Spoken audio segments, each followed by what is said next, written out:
guys, it's Vampire Mike from Sega CD Universe, and I just wanted to do a quick review on the movie Gummo. This is a Harmony Korine film. He did movies like Kids, Julian Donkey Boy, and I think he did Spring Breakers, and he was a part of Trash Humpers. But anyhow, this was another one of the films that my family friend Steve, when he passed away, had in his collection, and his wife said I could take whatever I wanted. This may have actually been mine because I would trade with him over the years, and I owned this at one point. I don't remember what happened to it.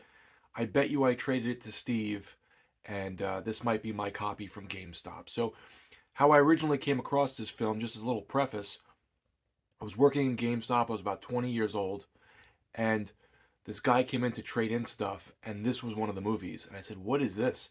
And he goes, "I don't know, man. It's crazy. I don't even know what I watched." So it was like $1 or two. So I gave him like the $2 or whatever, and I took the movie. I did not know what I was in for.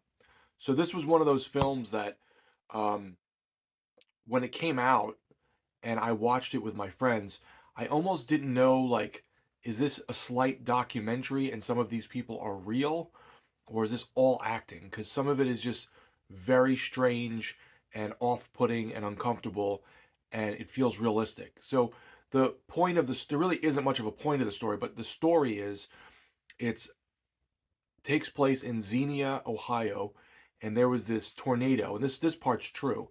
There was this tornado that had killed a bunch of people and wrecked a bunch of the community, and they had to like rebuild and all this stuff.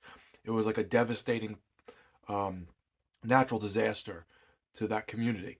So that part's true. But the people in this film are such like trashy, like hillbillies. I can't really say it without being derogatory.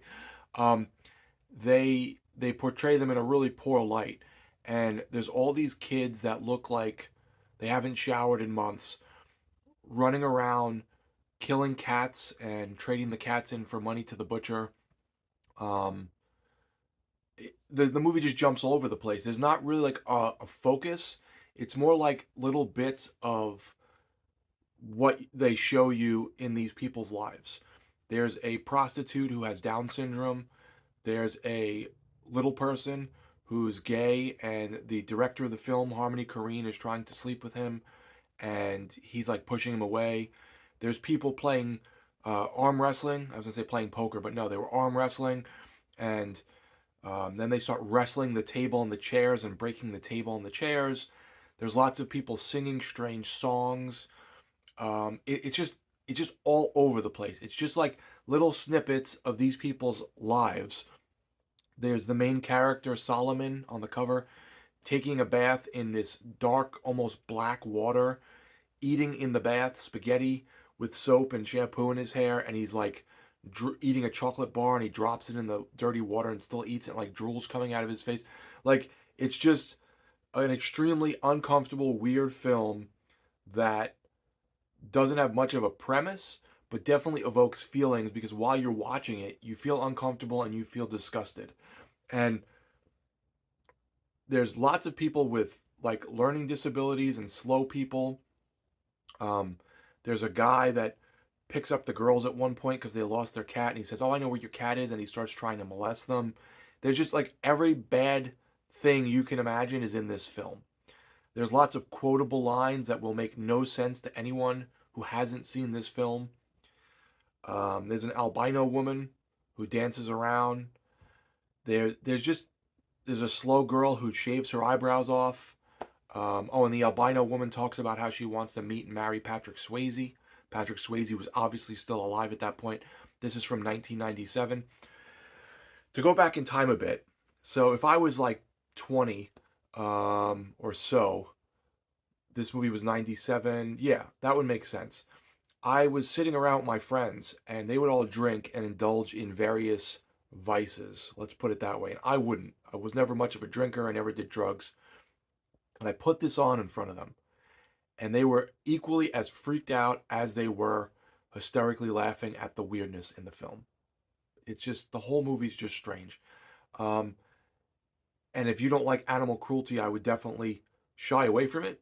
It's not real animal cruelty, but they just kill cats and torture them throughout a fair runtime of the film. I'm trying to think if there's anything else. Chloe Sevigny or Sevigny or whatever her name is in it. You'll recognize her. There's a couple other actors you'll know to where you'll be like, okay, this is definitely a movie, not a real bit into people's lives. The houses are all disgusting. There's like massive piles of clothes in everyone's hallway. Everything looks dirty and dingy. Everyone's sort of perverse. They break into people's houses. I mean, it just we're just crazy shit after crazy shit. If any of this sounds interesting to you, or you've seen his other films, you might like this. I don't hate it, but it's not something I'm going to revisit often. It's something that I'll probably forget about again in a few years, and I'll say, you know what, I haven't seen in a while? Gummo. And then I'll throw it on. I probably haven't seen this since I was in my early 20s. So it's a good 15 to 20 years that I haven't seen this. Um, it was sort of like, it's going to sound weird. Some of the people I was friends with who did drugs and hung out with me then, they passed away. And it sort of gave me a little sense of like a feeling like I was hanging out with them again, a little like nostalgia, even though it's such a bad film and a crazy film. But I did start thinking about some of my old friends that I cared about that at the time that just didn't really lead good lives. So take that for what it's worth. I may dig into some more of his films. I've never seen Kids and Julian Donkey Boy, but I will eventually check them out. So it's a very hard film to describe. Very avant-garde and weird and just off the wall. So let me know, guys, if you've seen Gummo, what you think of it. I know it has a lot of fans. It just got a UHD release fairly recently, 4K. Thanks, guys, for watching. It's Vampire Mike from Sega CD Universe. Be good.